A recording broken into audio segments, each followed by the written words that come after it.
नमस्कार दोस्तों, इस वीडियो में हम बात करने हैं बांग्लादेश के बारे में। बांग्लादेश में पिछले महीने बहुत बड़ा प्रोटेस्ट स्टार्ट होता है। इस प्रोटेस्ट में भारी संख्या में स्टूडेंट सड़क पर उतर आते हैं प्रोटेस्ट करने के लिए।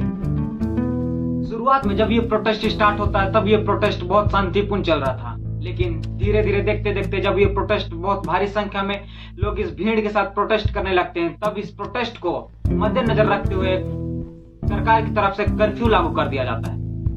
जब ये कर्फ्यू लागू होता है उस वक्त भी ये प्रोटेस्ट रुकता नहीं है, लोग और ज्यादा भीड़ में आ जाते हैं और लोगों की भीड़ ने उस कर्फ्यू तक को नहीं छोड़ा। वो कर्फ्यू भी खत्म हो गया और लोगों की भीड़ ने उस कर्फ्यू में जो भी हो रहा था वो सबको साइड करके अपने देश के प्रधानमंत्री तक को बाहर कर डाला। स्कूल और कॉलेजेस को बंद कर दिया जाता है, बांग्लादेश की सभी मोबाइल नेटवर्क को सस्पेंडेड कर दिया जाता है। बांग्लादेश की न्यूज रिपोर्ट के अनुसार लगभग 500 से अधिक लोग मारे जा चुके हैं। दोस्तों, इस प्रोटेस्ट में लगभग 1500 से अधिक लोग घायल हो चुके हैं। क्या है इसके पीछे का रीजन? क्यों हो रहा है बांग्लादेश में प्रोटेस्ट? आइए जानते हैं आज के इस वीडियो में। बांग्लादेश में हो रहे प्रोटेस्ट का सबसे बड़ा कारण है रिजर्वेशन, यानी कि आरक्षण। बांग्लादेश में एक कोटा सिस्टम चलते आ रहा है। जो लोग फ्रीडम फाइटर जो बांग्लादेश को आजाद कराने के लिए अहम भूमिका निभाए थे, उनके बच्चों के लिए एक अलग कोटा सिस्टम रखा जाता है।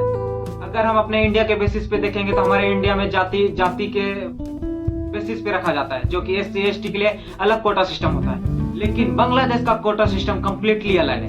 वहाँ का कोटा सिस्टम फ्रीडम फाइटर के बच्चों के लिए और उनके बच्चों के लिए रखा जाता है। लेकिन वहाँ के यूथ का कहना है ये कोटा सिस्टम को खत्म कर दिया जाए ताकि सभी लोगों को एक समान हक मिले, सभी लोग एक समान, जो कि वहाँ की बेरोजगारी बढ़ रही है उसको हम लोग खत्म कर सकें।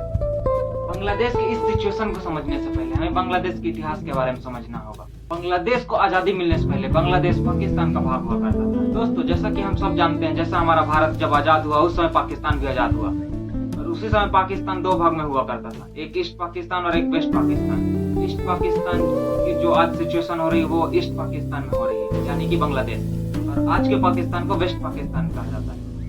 सन 1970 में एक इलेक्शन होता है वेस्ट पाकिस्तान के अंदर और ईस्ट पाकिस्तान के अंदर। उस समय वेस्ट पाकिस्तान के अंदर बहुत सारी पॉलिटिकल पार्टी होती है, उस समय लोग बहुत सारी पॉलिटिकल पार्टी को सपोर्ट कर रहे होते हैं। लेकिन ईस्ट पाकिस्तान के अंदर एक पार्टी होती है अवामी लीग पार्टी, लेकिन majority of people east Pakistan के उसी पार्टी को सपोर्ट करते हैं, अवामी लीग पार्टी, और उस पार्टी को लीड कर रहे होते हैं मुजीबुर रहमान। जब वेस्ट पाकिस्तान और ईस्ट पाकिस्तान में इलेक्शन हो रहे होते हैं उस समय वेस्ट पाकिस्तान के पास 138 सीट होती है और ईस्ट पाकिस्तान के पास 168 होती है। उस समय majority of seat Awami league party के पास होती है। तो उसका मतलब ये निकलता है कि अवामी लीग पार्टी अपनी सरकार बनाएगी ईस्ट पाकिस्तान में भी और वेस्ट पाकिस्तान में भी। उस समय जब ईस्ट पाकिस्तान और वेस्ट पाकिस्तान में इलेक्शन होता है, इलेक्शन होने के बाद दोनों जगह का नतीजा आता है। नतीजे में अवामी लीग पार्टी लीड कर रही होती है, लेकिन वेस्ट पाकिस्तान के मिलिट्री ऑफ चीफ ने इस चीज को एक्सेप्ट नहीं किया कि अवामी लीग पार्टी आके अपनी सरकार बनाए। जब वेस्ट पाकिस्तान के मिलिट्री ऑफ चीफ ने इस नतीजे को एक्सेप्ट करने से मना कर देता है, उस टाइम वेस्ट पाकिस्तान पे एक प्रोटेस्ट शुरू होता है जिसको सिविल डिसओबीडियंस मूवमेंट कहा जाता है, और जो कि लीड कर रहे होते हैं उसको शेख मुजीबुर रहमान, जो कि अवामी लीग पार्टी के लीडर होते हैं। उस समय जब ये प्रोटेस्ट चल रहा होता है उस समय वेस्ट पाकिस्तान के मिलिट्रियों ने ईस्ट पाकिस्तान पर बहुत सारे अत्याचार कर रहे होते हैं। उस अत्याचार में उन्होंने लगभग ईस्ट पाकिस्तान के लाखों लोगों को मार डाला और वहाँ के जो इस सिविल डिसओबीडियंस मूवमेंट को लीड कर रहे होते हैं शेख मुजीबुर रहमान, उनको भी उन लोगों ने अरेस्ट कर लिया होता है। उस समय जब वहाँ के मिलिट्री लोगों ने अत्याचार कर रहे होते हैं उस समय वहाँ बहुत सारी लोगों की जान चल गई होती है। और जब वो लोग एक प्रोटेस्ट कर रहे होते हैं सिविल डिसओबीडियंस मूवमेंट, जो इस प्रोटेस्ट को लीड करता है उनके लीडर को भी लोग जेल में डाल चुके हैं, उनको लीड करने वाला कोई नहीं था। इसलिए वहाँ के लोगों ने इस अत्याचार से बचने के लिए भारत में रिफ्यूज पाने के लिए आ गए होते हैं। उसी दौरान वहाँ ईस्ट पाकिस्तान के बहुत सारे लोग बिखर गए होते हैं। आप एक बार सोच के जब किसी देश में इस तरह की सिचुएशन होती है तब वहाँ के लोगों की क्या परिस्थिति होती है। यही सब के चलते बांग्लादेश में एक बहुत बड़ा वॉर देखने के लिए मिलता है, जो उस समय बांग्लादेश नहीं होता है लेकिन ईस्ट पाकिस्तान होता है। उस 1971 में हमें एक वॉर, बहुत बड़ी वॉर, जो कि हम बहुत देखे भी हैं, सुने भी हैं और जानते हैं बहुत सारी सोशल मीडिया से। उस समय बांग्लादेश को आजाद दिलाने के लिए हमारी इंडिया की प्राइम मिनिस्टर श्रीमती इंदिरा गांधी जी ने उनकी मदद की। ईस्ट पाकिस्तान में जिन लोगों ने आजादी की लड़ाई लड़ी उसी के बदौलत आज बांग्लादेश एक आजाद देश है। ये फ्रीडम फाइटर हुए और इन्हीं फ्रीडम फाइटर की वजह से आज बांग्लादेश में एक बहुत बड़ा प्रोटेस्ट चल रहा है कोटा सिस्टम को लेकर। क्योंकि दोस्तों, बांग्लादेश के कोटा सिस्टम में 30% कोटा सिस्टम रिजर्व है फ्रीडम फाइटर्स के लिए। और कुछ कोई 5%, कोई 10% मिला के सब मिला के 56% हो जाता है, जो कि रिजर्व है पहले से। बांग्लादेश को आजादी मिलने के 1 साल बाद मिनिस्ट्री ऑफ कैबिनेट सर्विसेज के द्वारा एक ऑर्डर इश्यू किया जाता है सन 1972 में कि फ्रीडम फाइटर्स के लिए एक कोटा रिजर्व होना चाहिए। जिन लोगों ने संघर्ष किया और जिन लोगों ने अपनी लाइफ को रिस्क में डाला, उन लोगों के लिए 30% कोटा रिजर्व होना चाहिए। ये उन लोगों की तरफ से एक मांग। जैसा कि दोस्तों मैंने आप लोगों को बताया, जब बांग्लादेश आजाद हो जाता है, आजाद होने के बाद 1 साल बाद वहाँ कोटा रिजर्व कर दिया जाता है फ्रीडम फाइटर्स के लिए। जब 1997 आता है तब वो कोटा बढ़कर उनके बच्चों के लिए हो जाता है। तो सिस्टम चलते रहता है इसी तरह। लेकिन जब 2010 आता है तब ये कोटा सिस्टम को बढ़ाकर फ्रीडम फाइटर्स के बच्चों के लिए भी कर दिया जाता है। तो फिर दोस्तों बांग्लादेश के यूथ पढ़ाई करते हैं, ग्रेजुएट होते हैं और वो लोग तैयारी करते हैं बीपीएससी का। जैसे हमारे इंडिया में यूपीएससी होता है, वैसे बांग्लादेश में बीपीएससी होता है। उन लोग तैयारी करते हैं। लेकिन जब ये कोटा सिस्टम 30% रिजर्व होता है, उसके चलते बांग्लादेश के यूथ को नौकरियां नहीं मिल पाती, जॉब नहीं मिल पाती, जिसके कारण वो लोग हर बार प्रोटेस्ट के लिए सामने आते हैं। जब ये सब चलते रहता है, उस समय सब कुछ देखते हुए बांग्लादेश साधारण छात्र संरक्षण ने फरवरी 2018 में एक डिमांड करता है कोटा सिस्टम को सुधारने के लिए। सन 2021 में फ्रीडम फाइटर के 7 बच्चों ने हाई कोर्ट में एक याचिका दर्ज करते हैं कि जो उनका कोटा सिस्टम है उसको रहने देने के लिए।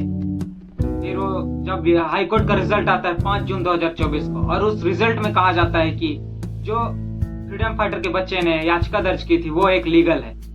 उसी दिन 5 जून 2024 से एक बहुत बड़ा प्रोटेस्ट शुरू हो जाता है बांग्लादेश के अंदर। प्रोटेस्ट करने वाले स्टूडेंट्स का कहना है कि ये संविधान के खिलाफ है, क्योंकि संविधान में सिर्फ फ्रीडम फाइटर्स के लिए एक कोटा रखा गया था। लेकिन इन लोगों ने इस कोटा सिस्टम को बढ़ा के अपने बच्चों के लिए भी रख दिया है। यहीं तक नहीं, उन स्टूडेंट्स का ये कहना ये भी है कि फ्रीडम फाइटर तक सही था, क्योंकि फ्रीडम फाइटर ने हमारे देश को आजाद दिलाने के लिए संघर्ष किया था, अपने लाइफ को रिस्क में डाल दिया था। लेकिन आज के युग में जिन बच्चों को ये कोटा दिया जा रहा है सिर्फ इसलिए क्योंकि ये उनके ग्रैंडफादर ग्रैंडमदर थे, तो उनके चलते नाती पोतों के ये कोटा दिया जाना गलत है। इसलिए वहाँ के यूथ बहुत भारी संख्या में प्रोटेस्ट कर रहे हैं। क्या आप इससे सहमत हैं? तो दोस्तों इन्हीं सारी सिचुएशन जो मैंने आप लोगों को एक्सप्लेन किया है, इन्हीं सब की वजह से ये प्रोटेस्ट बहुत बढ़ते गया। और इन्हीं प्रोटेस्ट को देखते हुए वहाँ की प्राइम मिनिस्टर शेख हसीना ने एक प्रेस कॉन्फ्रेंस के लिए आयोजित करने का प्लान किया अपने मिलिट्री के साथ मिलकर। लेकिन जब प्रोटेस्टर ने भारी संख्या में ये प्रोटेस्ट कर रहे थे, वो प्रोटेस्टर अब प्रधानमंत्री के आवास की ओर बढ़ने लग रहे थे, तो प्रधानमंत्री को टाइम नहीं मिला एक प्रेस कॉन्फ्रेंस करने के लिए। उसी दौरान वहाँ की आर्मी की सपोर्ट की वजह से वहाँ की प्रधानमंत्री को रिजाइन देके हमारे भारत को आना पड़ गया।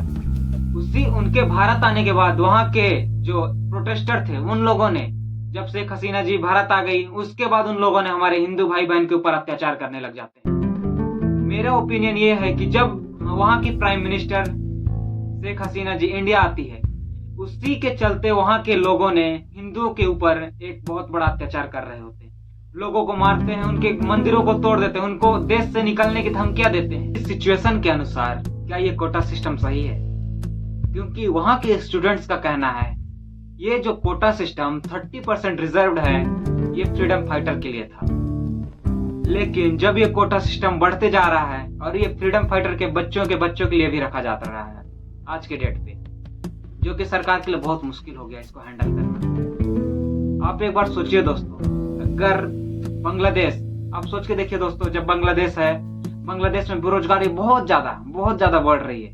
और जो भी फैक्ट्रियां हैं उसमें काम तो है, लेकिन उनको उस हिसाब से उनको पैसा नहीं मिल रहा। लोगों की मजबूरी है, वो करते हैं। लेकिन जब लोग पढ़ाई करके दिन रात मेहनत करके पढ़ते हैं, उस मुकाम पे पहुंच जाते हैं जब उनको जॉब चाहिए होता है, अपने बलबूते जॉब करने का इच्छा होता है, उस दिन उनको जॉब नहीं मिल पाती, क्योंकि बेरोजगारी बहुत ज्यादा बढ़ रही है। सिर्फ उनका कहना है कि सिर्फ इसी वजह से जो ये कोटा सिस्टम है इसको अब खत्म कर दिया जाए, क्योंकि जो फ्रीडम फाइटर थे उनका जनरेशन ऑलरेडी अब खत्म हो चुका है। उनके जो अब पीढ़ी आ रही है वो पीढ़ी अब संभाल रही है इस कोटा सिस्टम को। क्या आपको लगता है कि बांग्लादेश की सिचुएशन इस तरह है, उसके पीछे क्या रीजन हो सकता है? आपको जो लगता है आप प्लीज कमेंट में बताइए।